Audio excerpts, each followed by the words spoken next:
Amo cada um de vocês e passo a palavra agora para aquele que vai nos liderar em todo esse processo, o futuro presidente da República Federativa do Brasil, Renan Antônio Ferreira dos Santos.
O futuro é glorioso.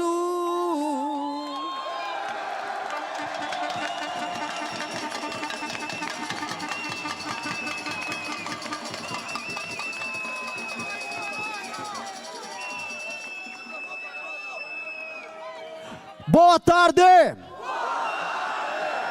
Boa tarde. Boa tarde. Quero ver quem tá lá atrás. Fala mais alto. Boa tarde. Pois é, amigos. Quis a história que eu estivesse aqui, nesse mesmo lugar, 22 anos depois de eu me frustrar em fazer política aqui nessa faculdade. Nesse lugar em que eu aprendi boa parte das coisas que eu implementei junto com este cara aqui, junto com este cara aqui, junto com todos os nossos amigos que fundaram o Movimento Brasil Livre, que derrubaram o governo, que fizeram oposição, que construíram o partido. Uma parte disso foi em grande medida aprendida aqui. E nós temos que aprender a nos apropriar do que é nosso. Disseram que esta faculdade aqui seria um local proibido para colocarmos os nossos pés. Não apenas colocaremos os nossos pés, como somos donos dessa faculdade e verdadeiros legatários de todas as lutas que realmente importaram no Brasil. Somos nós os verdadeiros legatários. Uma parte importante dos estudantes daqui lutaram contra a escravidão. Haviam aqui muitos filhos da elite que eram a favor da escravidão e outros tantos eram contra a escravidão. Daqui saiu boa parte da luta abolicionista. Em 32, nessa mesma praça aqui, foram convocados jovens para a guerra contra o regime totalitário que estava surgindo naquele momento. Anos depois, foi aqui, inclusive nesse parlatório, que se discursaram exigindo o retorno ao Estado Democrático de Direito, um famoso discurso do professor Goffredo. E hoje, o que nós tivemos, a última semana, foram estudantes absolutamente infantis, com uma cabeça muito pequena, tentando impedir o futuro de acontecer. Eles estavam tentando o futuro, e nós somos o futuro. Eles estavam tentando o futuro, tentando negar o aspecto mais glorioso que o nosso futuro terá, que é a construção que nós faremos, que é a transformação que nós vamos fazer no nosso país, que é tirar esse país dessa decadência, dessa pasmaceira, dessa tristeza, dessas listas horrorosas em que a gente figura internacionalmente, listas de cidades mais violentas do mundo, listas humilhantes, em que nossa população mais jovem não consegue sequer falar e competir na própria língua com línguas de outros países, porque os estudantes de outros países têm boa educação e nós não temos. A situação humilhante de um país que é obrigado a ter que escolher entre China e Estados Unidos para ver quem lhe tutela. Essa é a situação humilhante que a gente passa. Nós deixamos de ser o tal do Brasil, o país do futuro, para um país, em grande medida, de zumbis, de pessoas largadas às traças, das ruas aqui do nosso centro da cidade, tomados por usuários de crack. Eu vi agora zumbis no evento do Lula, um evento gigantesco, milhares e milhares de pessoas, um mar de vermelho lá no ABC. O Lula falava, a Janja cantava, e ninguém nem se mexia. Eram todos os famosos pelegos pagos por eles. Ao redor do estádio que eles contrataram, ônibus e mais ônibus, ônibus que trouxeram aquelas pessoas para um evento farsesco, um evento pequeno, um evento em que as pessoas são obrigadas a ir para talvez ganhar algo no final. O evento do Lula é o retrato do Brasil que nós vivemos, uma massa de pessoas tornada escrava, tornada zumbi, de um governo que lhe dá migalhas, para eles justamente vestirem no momento da eleição sua camisa vermelha, apertarem aquele botão com o número 1 e depois o número 3, para que o Lula permaneça no poder. Não há nada mais significativo do Brasil tornado zumbi do que aquele maldito comício organizado por aquele maldito bêbado e a sua maldita esposa, naquele maldito local onde eles começaram no final dos anos 70 a escravizar a nossa nação. Porque é isso que eles entregaram. Um país de joelhos, de pessoas escravizadas, mendigando Bolsa Família, mendigando um Vale Gás, mendigando uma energia elétrica. Isso não é o país que nós desejamos, não é o país que nós precisamos construir. Eu não consigo aceitar isso, e eu tenho certeza que vocês não conseguem aceitar. Vocês, prestem muita atenção, vocês são o início de algo muito novo. Este nosso comício é o primeiro de muitos outros comícios que nós vamos fazer ao longo dessa campanha, não só na cidade de São Paulo, mas ao redor de todo o país. E um será maior do que o outro. O que nós estamos detonando aqui é um processo, é um rastilho de pólvora, é uma fagulha que vai tornar o nosso país um país que desperta. Porque hoje ele não está desperto. Hoje nós somos uma nação derrotada, uma nação sem esperança e sem futuro. Uma nação em que as pessoas mais velhas nem sequer querem acompanhar as eleições, porque elas consideram que as eleições já estão dadas. Boa parte do Brasil antipetista já acha que o Lula ganhou, porque ele próprio tem no coração dele, de que as escolhas que ele fez nos últimos anos, naquela família que eu nem sequer vou citar o nome agora, deu errado.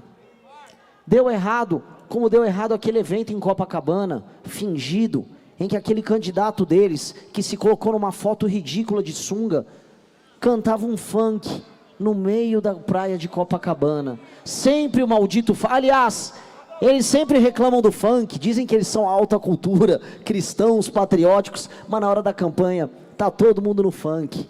Na hora da cultura, na hora da campanha, estão todos eles comprando aqueles mesmos vícios, os mesmos vícios que eles gostam de condenar. Eles são exatamente aquilo que eles criticam. Eles são um projeto de poder como fim em si mesmo. Eles não têm perspectiva de futuro. Eles não têm nada a agregar. Nós, brasileiros, não podemos, eu repito, ficar refém desses malditos. Nós não podemos aceitar isso. E tudo pode ser tão melhor. Tudo pode ser tão melhor se a gente destravar o nosso país. Já imaginaram se ao invés do maldito Flávio, formos nós ao segundo turno contra o Lula?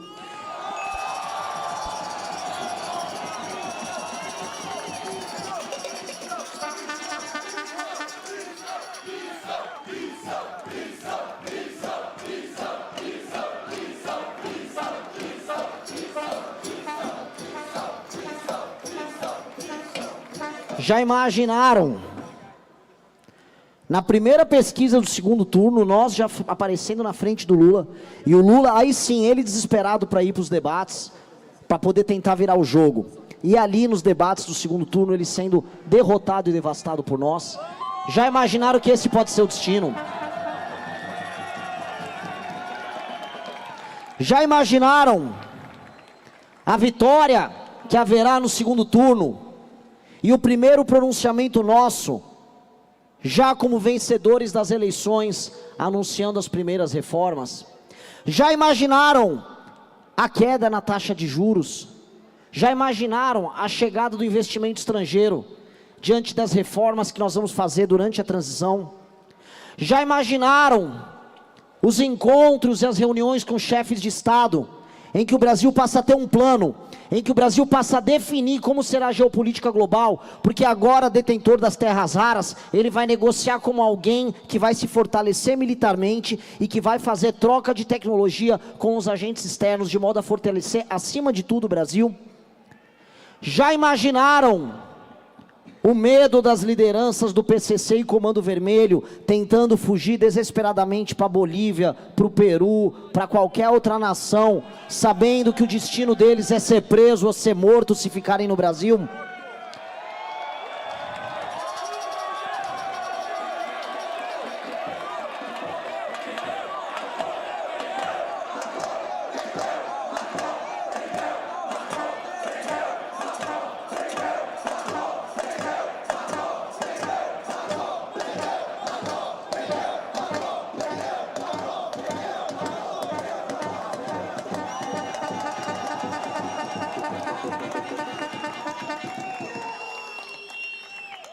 Já imaginaram um Natal diferente que vocês terão ao final do ano, quando as pessoas vão conseguir comprar melhor, quando as pessoas vão se encher de esperança, quando as pessoas passarão a planejar um ano diferente? Já imaginaram um Réveillon em que as pessoas vão gastar um pouquinho mais na viagem, sabendo que haverá emprego a partir de 2027? Já imaginaram o dia da posse, no dia 5 de janeiro de 2027, quando o chefe de Estado do mundo livre virão até o Brasil para poder assistir a nossa ascensão ao poder?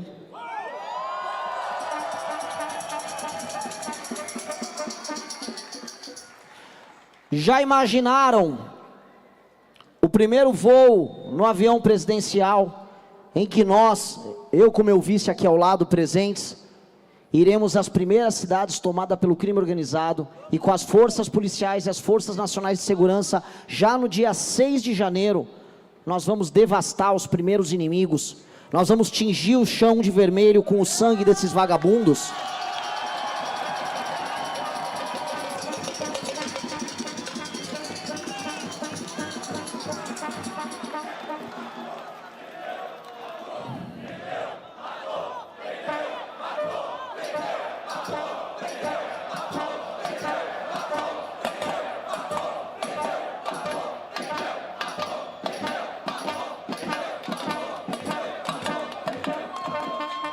Já imaginaram as filas de vagabundos se entregando, descendo morros, descendo cidades, abandonando periferias? Já imaginaram as festas das pessoas ao ver que aqueles que os escravizaram nos últimos anos se entregam como ratos, ou morrem numa lápide largada que ninguém vai visitar?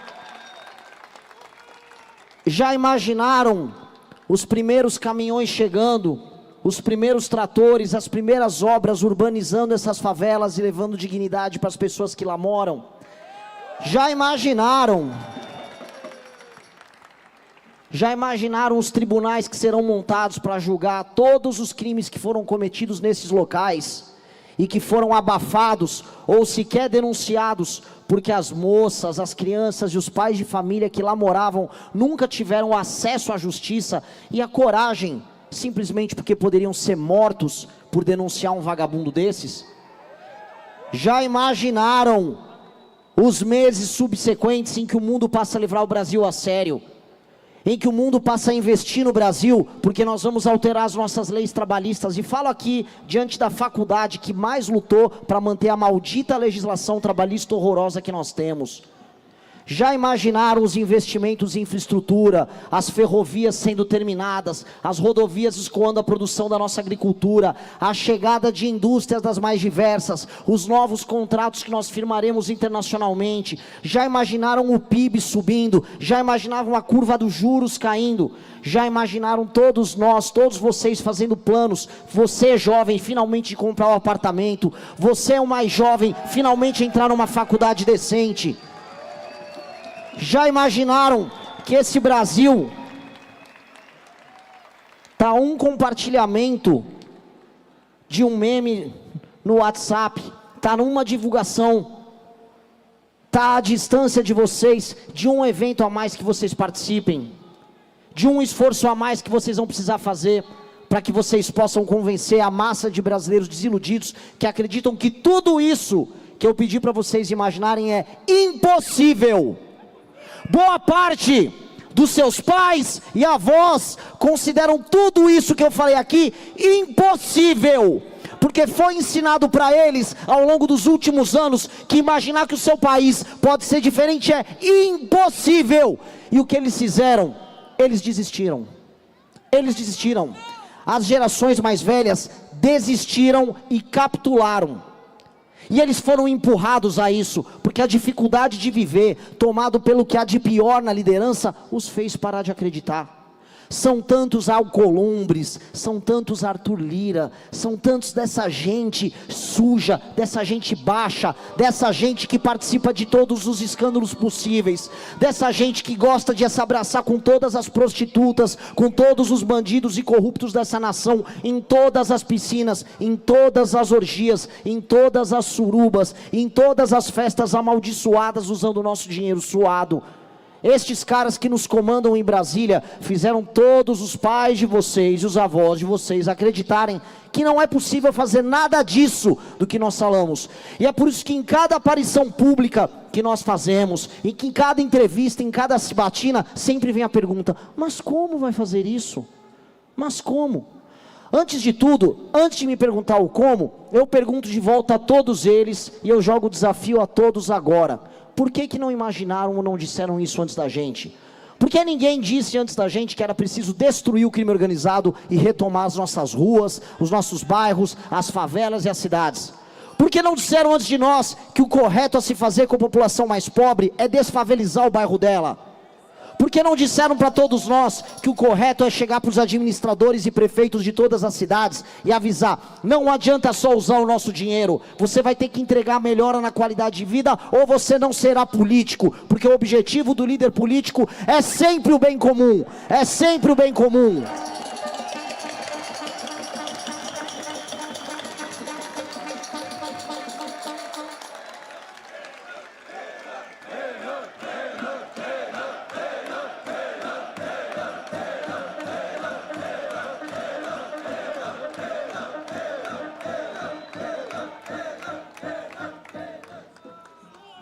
Por quê? Por que maldição? Por que essas pessoas trabalharam tanto para fazer com que os nossos pais e os nossos avós desistissem? Por que, quando eles foram tomados por um surto de esperança, e uma parte importante de vocês também, quando em 2018 elegeram aquele homem amaldiçoado, no final do dia, o que só tínhamos era mais um homem fraco, sem imaginação, sem vontade, que ficava feliz só porque abriam e fechavam portas para ele, que ficava feliz porque voava no avião presidencial, porque era chamado de presidente, porque se sentia amado. Ah, o povo me ama, ah, como sou popular, se comportando como uma diva pop, se comportando como uma figura de internet. Nós não estamos aqui para ser amados. Não estamos aqui para ficar, fazermos uma troca afetiva que no fundo é apenas ego. Nós estamos aqui para colocar o nosso nome na história como a geração que alterou o destino de uma das maiores nações do mundo. Exijam apenas a história. Exijam isso. Sejam absolutamente ambiciosos e ambiciosas.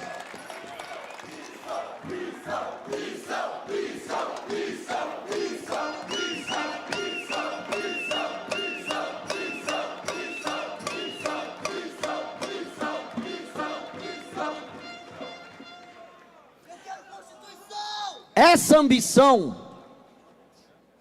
ambição única é o que tem que nos mover. Não pensem pequeno em nenhum momento, e não deixem ninguém dizer para vocês que os sonhos de vocês são ridículos, que as aspirações de vocês são inúteis, porque esse é o teste que todas essas figuras estão fazendo. Todas as sabatinas conosco, todas as entrevistas, de agora em diante será sobre isso. Ah, que ousadia! Como vocês ousam querer fazer essas coisas? Porque no fundo, existe uma ideia de Brasil que essas pessoas colocaram na mente delas, que é uma ideia opressiva de Brasil, que para elas, aparentemente, está tudo bem. Para certas pessoas, o Brasil está do jeito que está, é ok. Elas vão nos restaurantes delas, essas pessoas convivem entre si, comemoram aquilo que é importante para eles, e está tudo bem. Agora está bem para vocês? Repitam, está bom para vocês? É óbvio que não está bom. É óbvio que não está bom. É óbvio que não é nada. Vocês são parte de uma nação que hoje é coadjuvante no mundo. Nós somos coadjuvante em qualquer coisa. Se o mundo fosse filme, nós não seríamos nenhum personagem engraçado que aparece ali no canto, longe de ser um protagonista. Nós somos um figurante. Nós somos um figurante em tudo que importa e que está acontecendo no mundo hoje. Um figurante ridículo, inexpressivo. Volto a repetir, pouco ambicioso, desacreditado, sem fé em si próprio. Olha só o que nós nos tornamos. Chegamos ali naquele meio de ano, de 4 em 4 anos, surge a Copa do Mundo, e ali, ufanistas, pegamos uma bandeira verde e amarelo, e começamos a achar que o mundo tem que nos respeitar. Não é isso que gritam? Tem que respeitar, porque ganhamos 5 títulos. Isso é futebol, amigos. Mas para as pessoas aqui no Brasil, se tornou o último momento, o último fio de esperança, em que a gente se apegava que a gente era importante, que a gente era respeitado, que a gente era temido. Nem lá nós somos. Um país de 4 milhões de habitantes, a Noruega, com um IDH altíssimo, que não tem no futebol um dos seus 5 ou 6 principais esportes, foi lá e nos derrotou, se divertindo na Copa do Mundo. E lembrou a gente de que de nada adianta a gente ficar se apegando nessas histerias, quando a gente deixa de buscar como nação a excelência. Nós somos um povo que parou de buscar qualquer medida excelência, mas nós conseguimos entregar a excelência. Onde somos excelentes, disputamos com o mundo. Eu volto a repetir, concorremos no mercado de aviação mais moderno do mundo, temos a agricultura mais produtiva do mundo. Nós somos capazes. Agora, como cultura, como povo, nós estamos sendo ensinados a aceitar, não é nem a mediocridade, é a vala, é a derrota. E vão dizer para vocês que vocês têm que ser felizes nesse pouco. Seja feliz nesse pouco. Vai chegar o carnaval em um momento do ano. Nós gostamos de nos divertir. Nós somos um povo divertido, é ou não é? Nós somos divertidos, somos alegres. Não é isso que eles querem de a gente? Você sorrindo, histérico, como um louco. No manicômio você vai encontrar gente rindo sem parar. E é isso que querem de você, que você fique rindo, enquanto batem tua carteira e você sequer percebe. Rindo, feliz, o carnaval está chegando, olha o verão aí. Parem com isso. Nosso governo precisa ser um governo de gente séria. Séria, ambiciosa. Duro, rígido, firme contra todo mundo que quiser nos tratar como idiota. Gente de fora ou gente de dentro, os inimigos da nação serão todos enfrentados como inimigos. O direito tratá-los como inimigos. Nós lembraremos deles como inimigos.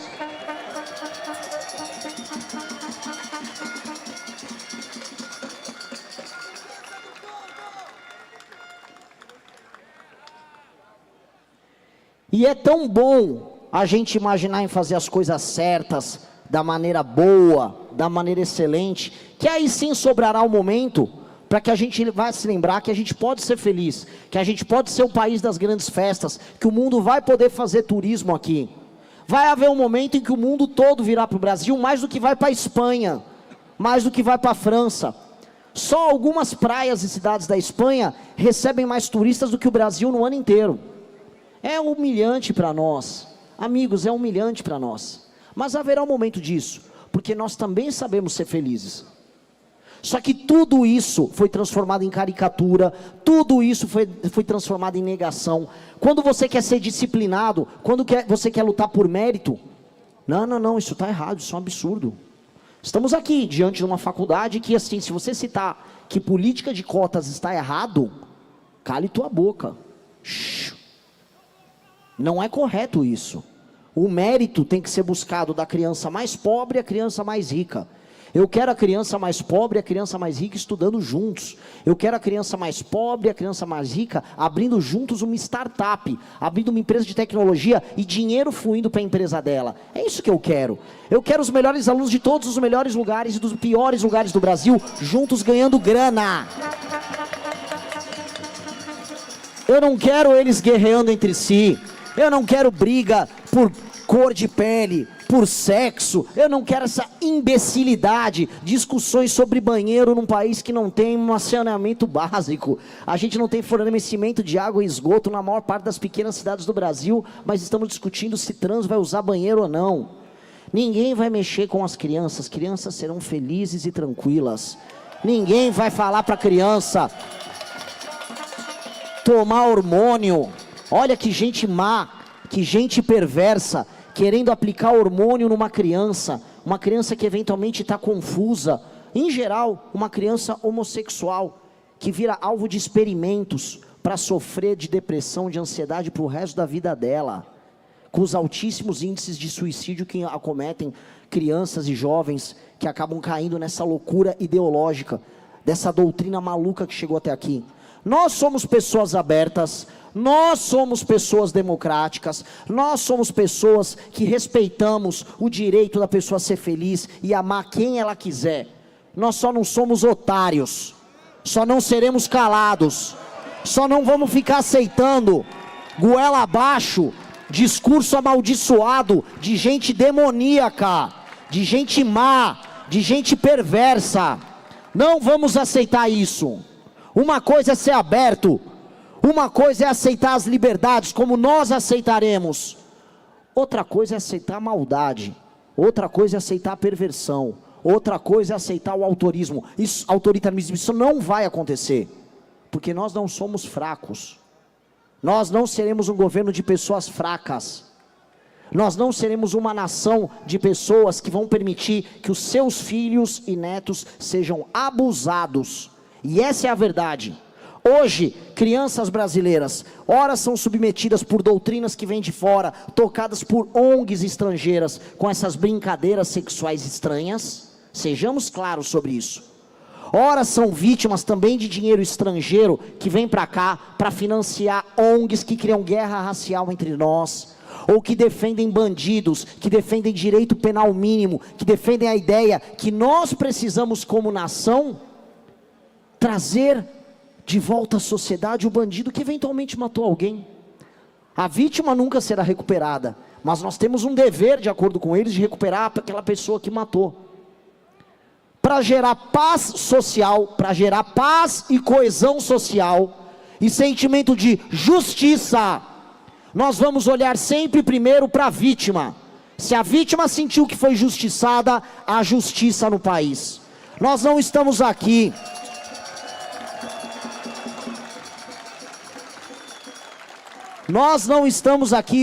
como recuperadores de assaltante ou de assassino. Deixemos para as igrejas recuperá-los, deixemos para eles, com a consciência deles, entender o mal que eles fizeram. Mas sempre dentro da cadeia, sempre dentro da cadeia, não de volta às ruas, sempre na cadeia.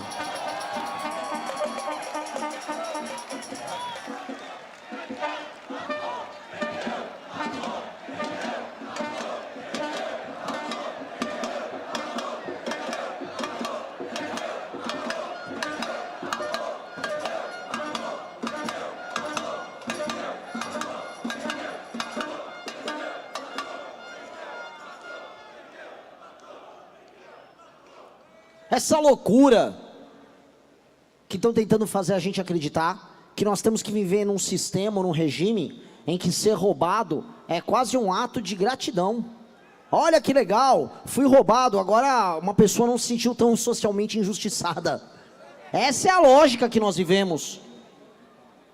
Recentemente eu dei uma entrevista e a entrevistadora estava falando, olha, existem outras políticas baseadas em evidência na área de segurança que funcionam muito. Eu falei, nós vamos aplicar todas as políticas baseadas em evidência, todas elas. Dito isso, nós também faremos políticas baseadas em senso de justiça, em coesão social.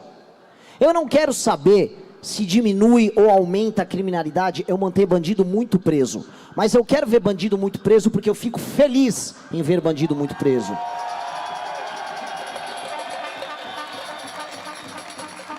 E eu tenho certeza que todos ficam felizes em ver bandido ficando muito, mas muito preso. Todos ficam, porque isso gera sensação de justiça. Um dia nós estivemos nas ruas, no momento em que o meu concorrente à presidência, Lula, foi preso. As pessoas sentiam um sentimento de que ricos, poderosos, presidentes, líderes empresariais, senadores poderiam ser presos. Que essas pessoas poderiam ser alvo da justiça, assim como a justiça vai para trás de você. Ah, e se fizer uma declaração de imposto de renda errada, alguns de vocês aqui, cada vez mais cercados por supercomputadores da Receita, cada vez mais taxados por alíquotas cada vez maiores. Ai de vocês, mas os poderosos não podiam. Naquele pequeno momento, naqueles pequenos 4 anos entre 2014 e 2018, rico, poderoso, podia ser preso. E a sensação de boa parte do Brasil que pagava a conta, era de que o seu país começava a fazer sentido, de que havia justiça, de que num país que se faz justiça, todo mundo topa fazer um sacrifício junto. Porque a real é a seguinte, nós vamos precisar fazer muitos sacrifícios juntos, muitas reformas juntos. Nós vamos precisar explicar para as pessoas que a forma como o Estado foi construído está errada. Que ficou caro demais e a gente não ficou mais rico. O Estado brasileiro é caro e nós ficamos pobres. Que todo mundo vai ter que trabalhar para gerar receita. Todo mundo. Não vai dar para viver num país apenas do assistencialismo puro e simples. Uma massa de brasileiros vivendo às custas de outros brasileiros. Não seremos cruéis com as famílias que não têm nem meios de arrumar um emprego, porque nem existe atividade econômica. Eu visitei os lugares mais pobres do Brasil e eu vi isso.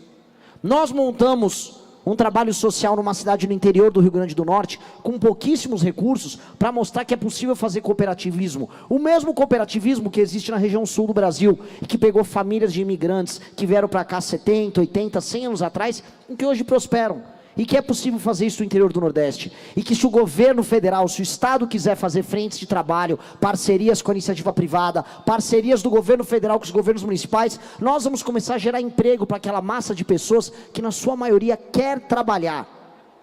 Quer trabalhar. Nós temos que alterar isso. Nós vamos ter que mexer nisso. Nós vamos ter que olhar para a política de compra de votos do governo atual e falar, não será possível manter isso. Só que o problema, veja só, é que para começar uma guerra dessas, nós temos que despertar as pessoas que estão ajudando a pagar a conta. E uma parte importante delas ainda está iludida. Uma parte importante do brasileiro que trabalha e produz, que é cristão, que é trabalhador, que não aceita vagabundo, está endossando de maneira crítica, porque ainda não está ligando para as eleições, um cara que é o Flávio Bolsonaro, que ele próprio é ligado às 2 principais facções do Rio, que é o Comando Vermelho, o grupo do Bacelar, grupo do TH Joias. Não é minha opinião, é a opinião da Polícia Federal. e as milícias do Rio de Janeiro, que foram inclusive condecoradas pelo gabinete dele. Flávio Bolsonaro, que é parte do grupo político mais corrupto do Brasil, que são as lideranças políticas do Rio de Janeiro. O brasileiro trabalhador, eventualmente o pai de alguém que está aqui, esse brasileiro trabalhador, ele vai lá e está endossando o que há de mais imundo em termos de política corrupta, dizendo que essa é uma resposta cristã e conservadora ao petismo. Essas pessoas estão sendo enganadas, ludibriadas, e vocês são as pessoas a acordar elas. Nós teremos que acordá-los um a um, e cada voto deles, entendam, vale 2, cada voto deles vale 2, se você tirou um voto do Flávio e trouxe para cá, custou 2 para eles. Se eu subo 1 ponto, ele perde 1 ponto, se eu subo 10, ele perde 10, e é isso que nós precisamos fazer. Nós fazendo esse trabalho, essa puxada, tendo essa energia, nós tiramos os bandidos do segundo turno, os bandidos de direita, e busquemos os bandidos de esquerda, que estavam hoje, como eu disse para todos vocês, estavam hoje com uma massa de pessoas tratadas igual zumbi. As imagens não mentem, uma massa de pessoas vendo aquela música tocar, olhando para o alto, aguardando o horário de retornar para o ônibus, para serem levadas de volta para casa, talvez com uma comidinha, talvez com algum estímulo, para fingir que estavam fazendo papel de defensores da picanha que nunca chegou, da casa que nunca veio, da pobreza que continua batendo na porta deles. Esses são as pessoas, esses são o Brasil, coitado, que já desistiu, que não tem nem perspectiva. As pessoas que estavam no evento do Lula, se tivessem que ir naquele evento de maneira autônoma, nem saberiam da existência do evento. Que triste, um país em que o presidente da República precisa organizar uma cena horrível daquelas, uma cena triste, de pessoas tratadas como zumbi. Tirem isso de lição de casa. Nós temos esta função. Nós temos 45 dias para esquentar e acordar todo o restante da nossa nação. Não há tempo a perder. Não há tempo a perder. O nosso número é qual? Qual? O único número que supera o 13 é o 14.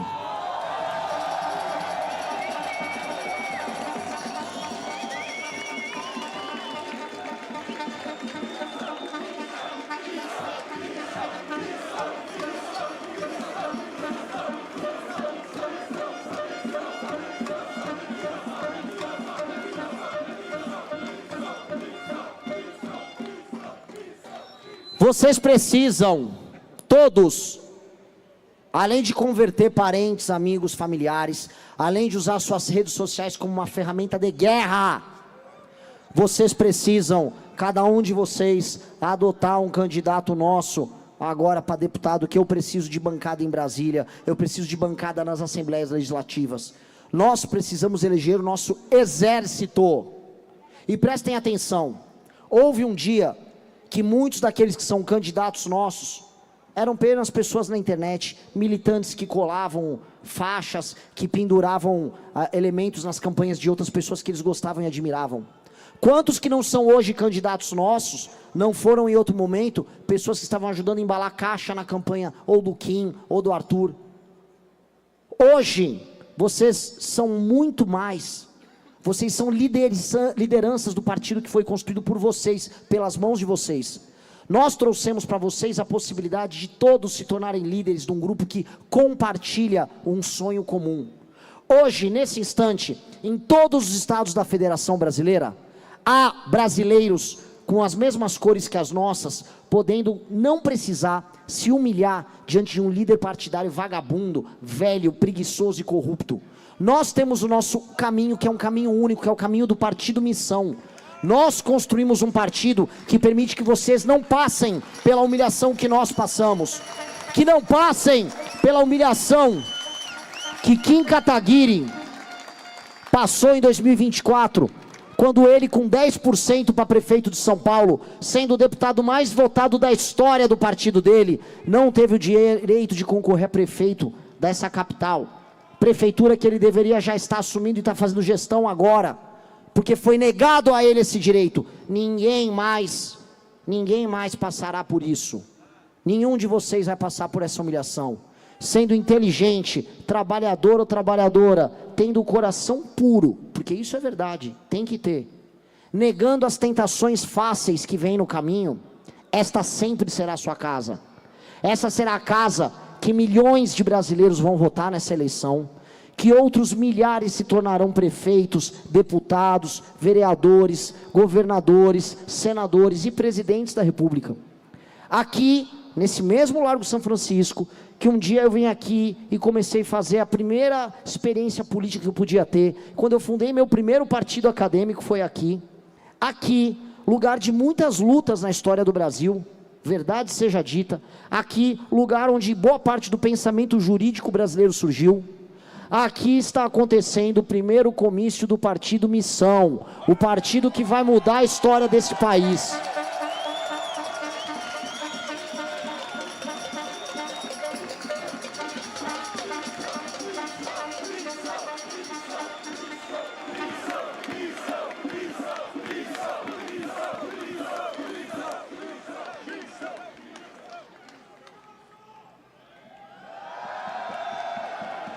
E é o seguinte, não haverá praça, não haverá local no Brasil que vai impedir a gente de fazer os nossos eventos. Todos os locais históricos brasileiros também pertencem a nós. E mais, todos terão a gente, não apenas pessoas que ocupam esses lugares, mas agentes históricos que vão escrever a sua página na história do Brasil. Esse não é o papel de vocês? É ou não é? Não se coloquem como pessoas que vieram num evento assistir um discurso. Não é isso que vocês estão fazendo. Vocês são agentes históricos. Eu já estive no lugar de vocês em outros eventos quando era mais jovem. Eu já estive aí do outro lado. Como eu disse para vocês, eu fundei meu primeiro partido ali dentro daquela faculdade. Entendam o papel de vocês. Nós temos que ter muito mais trabalho e muito mais energia do que todos esses cínicos amaldiçoados. Nós já temos números que eles não são capazes de competir. Eu vejo projetos que competem contra o nosso, mas agora nós podemos trabalhar na casa dos milhares. São milhares de pessoas que se inscreveram para ser nossos candidatos. Centenas aprovados. Eu lembro quando comemorava que o Movimento Brasil Livre ia ter 25 candidatos a vereador pelo Brasil. Nossa, estamos crescendo, hein? Veja só o tamanho que nós estamos. A gente cresceu para outra ordem de grandeza. É por isso que a gente não pode aceitar nenhum número que até pareça bom. Virá mais pesquisas com 2 dígitos essa semana, na próxima. E eu não vou comemorar. Eu vou apenas exigir mais até tirar o Flávio, mais até buscar o Lula, mais até chegar no segundo turno, mais até derrotar ele. Eu quero mais. Eu exijo tudo. Eu quero tudo de vocês.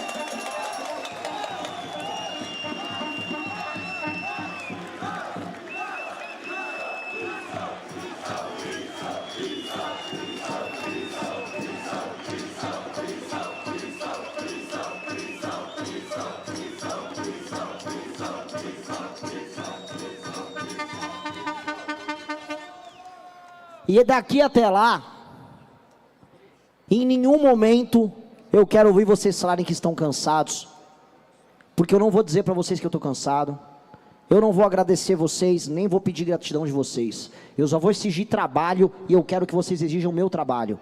É isso que eu vou exigir, e eu quero que vocês exijam mesmo de mim e dessas pessoas todas que estão aqui. É guerra até o fim, agradeçamos uns aos outros no final, comemoremos no final. Agora é hora de fechar a cara e trabalhar. Para vocês, é o primeiro momento que vocês têm a própria, veja só o termo que eu vou usar, máquina política. Vocês têm um exército, vocês têm companheiros, amigos e colegas ao redor do país, pessoas que vocês não conhecem, mas estão usando as mesmas cores que vocês, defendendo as mesmas ideias, e nesse instante eles estão trabalhando. Vocês, nem eles estão sozinhos. Milhares de pessoas estão agora na live que a gente está transmitindo, ouvindo esse recado, às vezes sozinhos nas casas deles, atomizados, às vezes vivendo com uma mãe petista e um pai bolsonarista, mas assistindo lá do celular, e o recado que vocês vão dar para essas pessoas, é que eles não estão sozinhos, eles não estão sozinhos.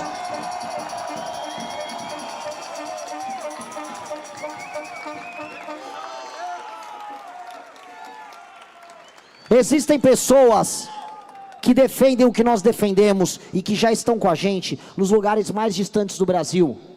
Eu vi em Belém, do lado de um lixão, numa madeireira, 2 homens que foi tirado tudo deles. E quando nós passamos com o barquinho indo lá para a Ilha do Marajó, eles acenaram e fizeram o 1 e o 4 do 14.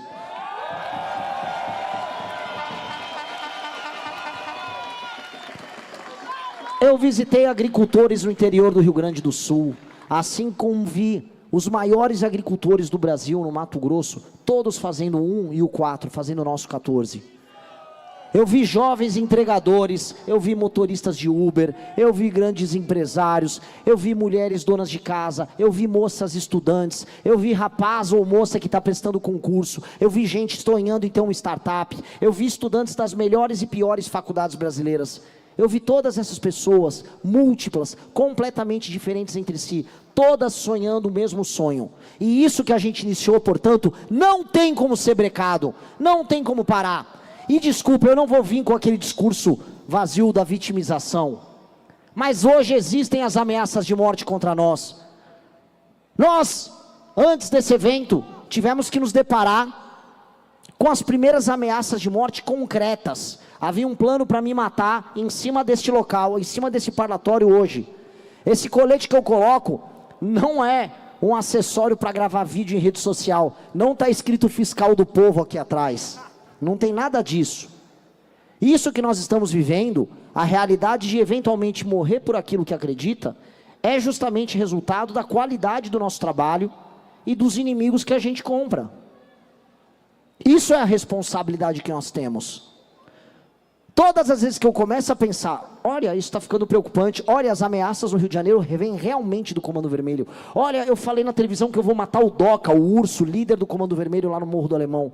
Quando me vem uma preocupação, eu lembro que minha coordenadora de campanha é a Amanda, e ela já passou por tudo isso antes de mim, sendo ela mulher, ela, a mãe dela, que teve a mãe e a tia sequestradas por vagabundos na casa delas.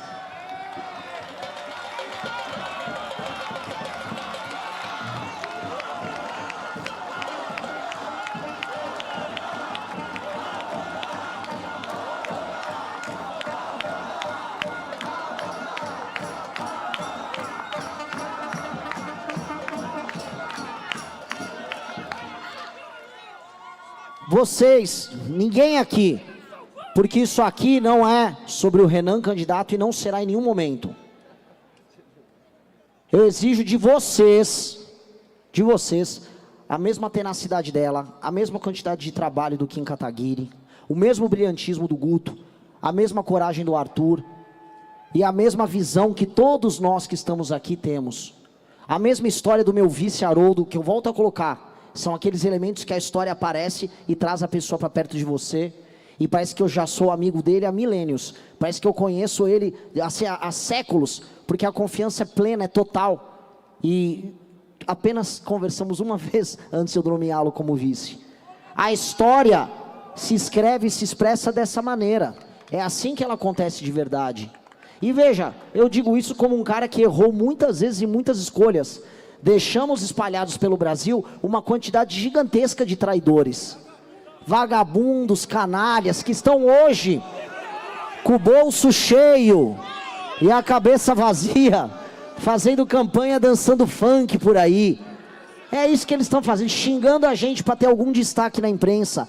Vagabundos. Mas, gente, cesse o barulho sobre eles. Já foi o momento, falamos 30 segundos dele. A história não vai lembrar deles, vocês não precisam gastar lábia agora com eles.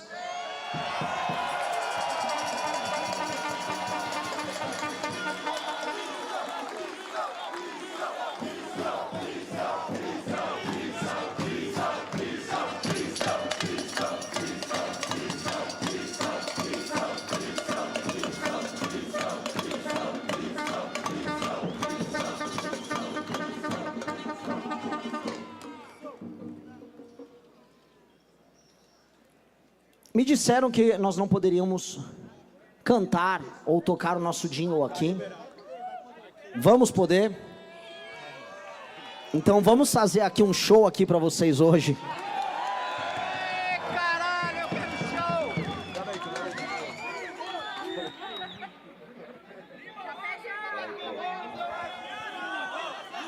Eu tô rouco hoje. Então eu vou precisar não apenas que vocês cantem, mas que todos cantemos aqui por cima.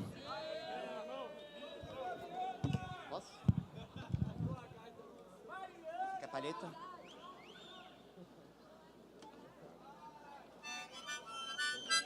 Tá errado.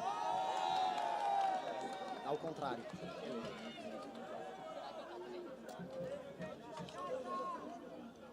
Tá ao contrário, vira. Assim? Não, vira já do outro lado. Ah, tá. Meu Deus. Isso. É um... Ó.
Sua bandeira vai ganhar.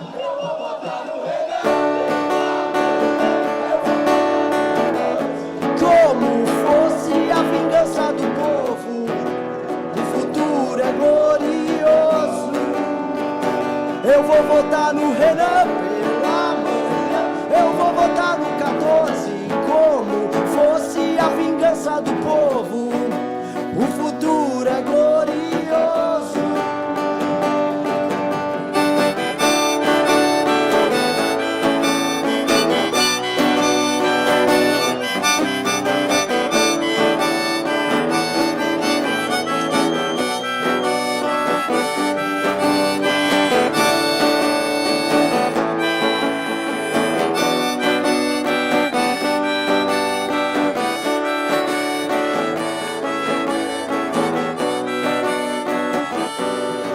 Andar pelas ruas da cidade não será atividade que traz medo em mim,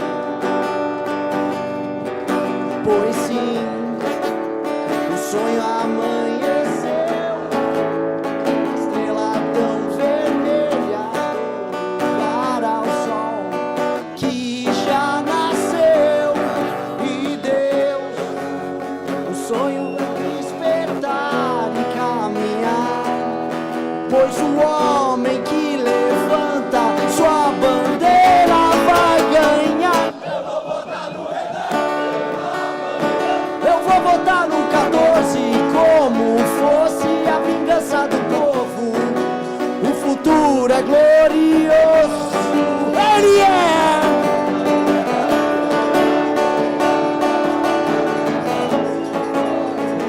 E a vingança do povo, o futuro é glorioso. De novo, vamos lá! Eu vou votar no 14, como fosse a vingança do povo. O futuro é glorioso. Ele é, eu vou votar no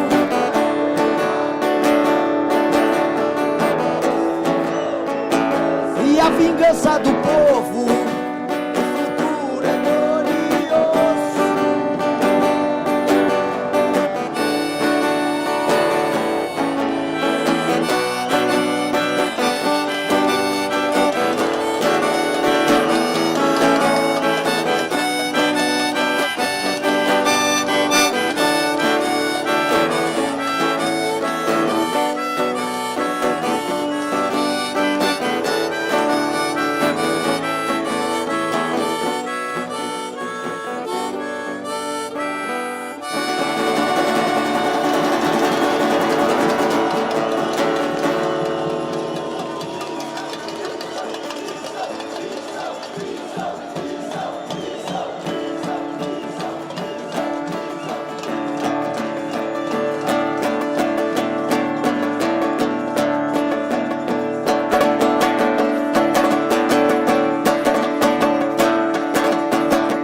O Kim vai puxar um clássico aqui, tá?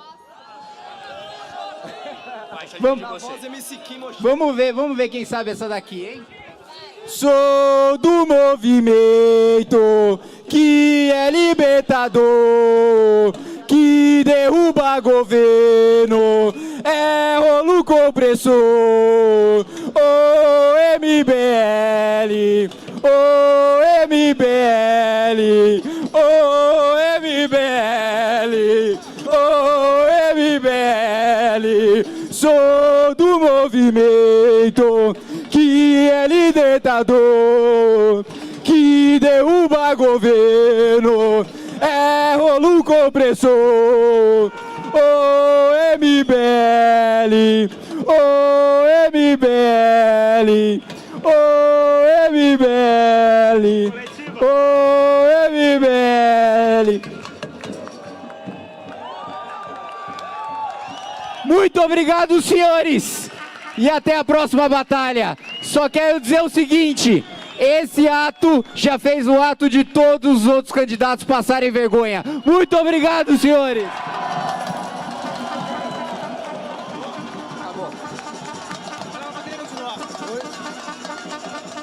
Não pode continuar, tá atrapalhando o som da coletiva.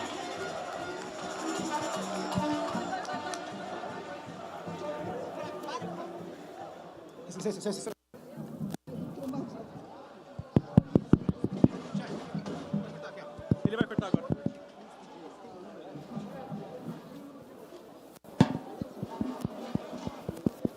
Teste, teste.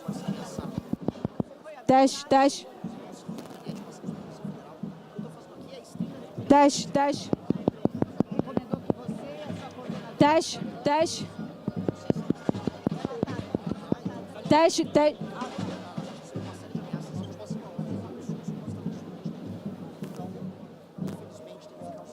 Avaliação do ato de tamanho, uma galera de energia, agora começar a rodar o Brasil fazendo o mesmo. Essa semana foram divulgados, então, os bens de cada candidato em valores, que eles têm que prestar esses esclarecimentos para o TSE. Você analisa a lista final, como ficou, as posições de cada candidato, o que você acha dessa lista, o que ela representa? Eu acho que acho que não diminui nem aumenta a capacidade de ninguém ali. Não, acho que não significa muita coisa. Eu acabei não vindo a última ali do Cury, mas tirando a dele, que eu acabei não acompanhando, era esperado. Estou surpreso com a declaração do Flávio, acho que deveria ter mais coisas ali, acho que se cavucar direitinho vão achar.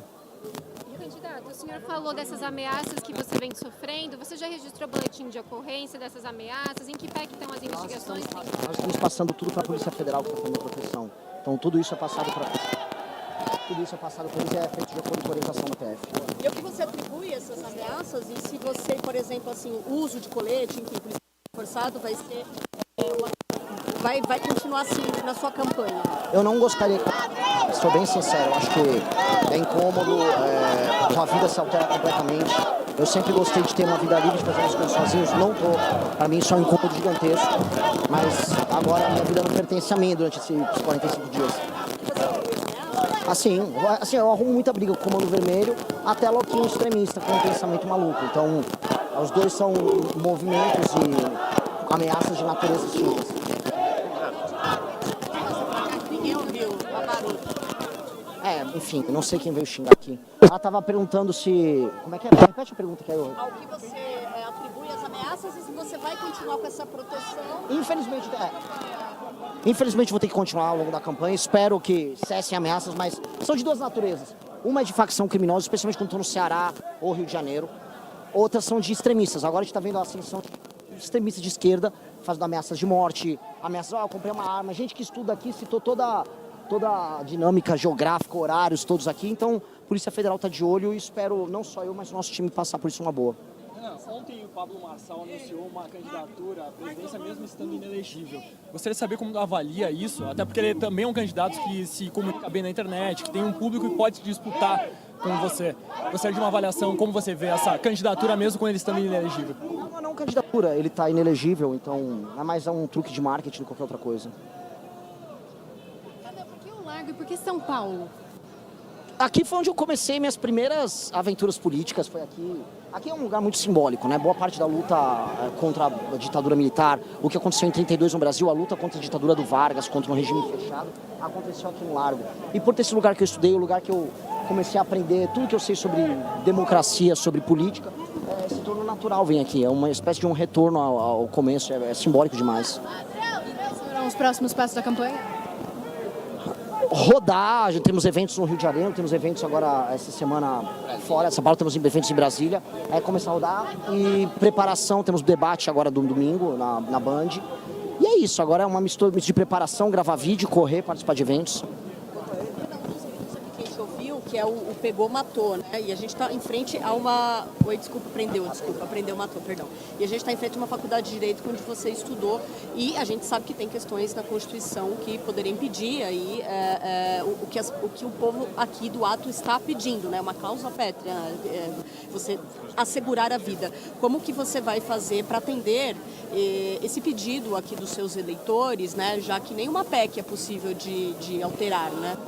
Na verdade, a gente também está na frente da Secretaria de Segurança Pública, o que tem também outro valor simbólico, que é logo ali na frente. E o que eu posso dizer é o seguinte, o prendeu matou, o que a gente diz aqui, ele já é garantido pela legislação brasileira, que é a legítima defesa de terceiros. Ou seja, se uma pessoa na rua apontar uma arma para você para roubar o seu celular, a polícia pode agir com força para eventualmente tirar a vida do bandido e preservar a sua. Não é sobre instituir a pena de morte, até porque precisa fazer uma nova Constituição. Agora, o grito de guerra tem a ver com o sentimento de impunidade que a gente tem ao andar nas ruas no Brasil e a ideia de que só pode haver duas respostas para um criminoso violento que tenta tirar a vida de alguém. Ou ele é preso, ou ele é morto. Uma terceira opção é apenas impunidade. A gente não quer viver num país da impunidade. Uma coisa mais simbólica, né? Não só simbólica, como representação de uma vontade que é gritante num país em que as pessoas não têm mais coragem de sair na rua.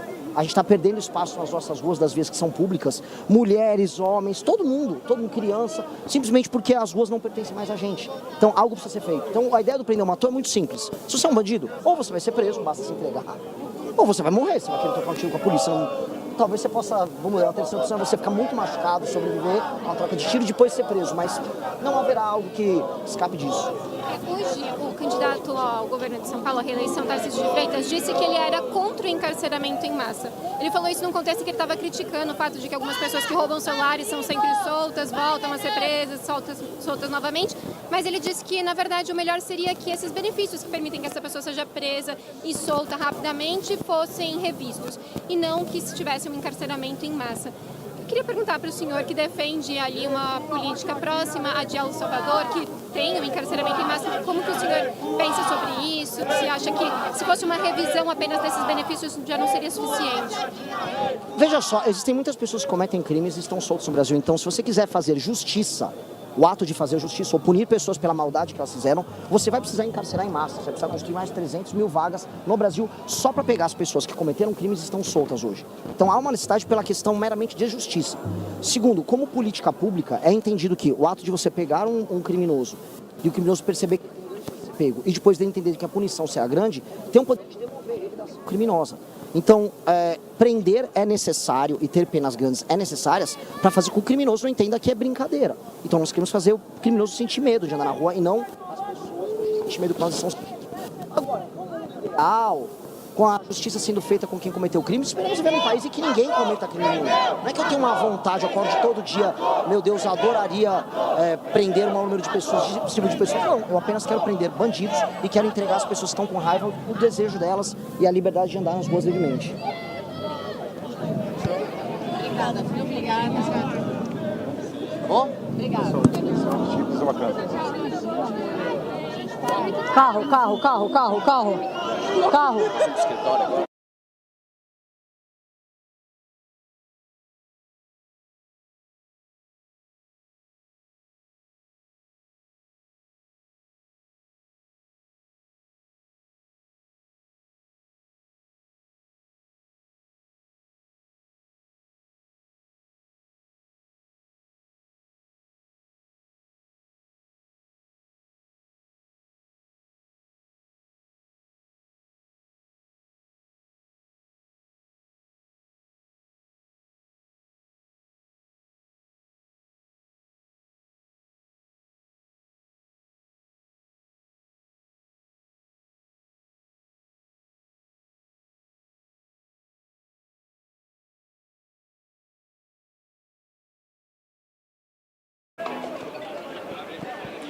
Estão me ouvindo live ainda ou não? Teste de áudio na live, teste de áudio na live.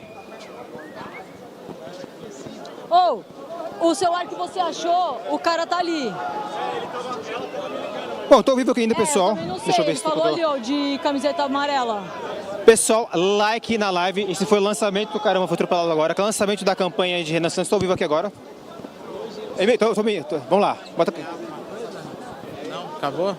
Tá. Pera aí, vambora? Ó, o que eu falei pra ele? Chega pra cá.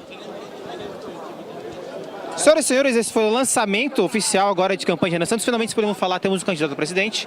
E o número dele é 1414 é o nome do número do Renan Santos. Ele tá indo embora. Tchau, presidente. Tchau, presidente.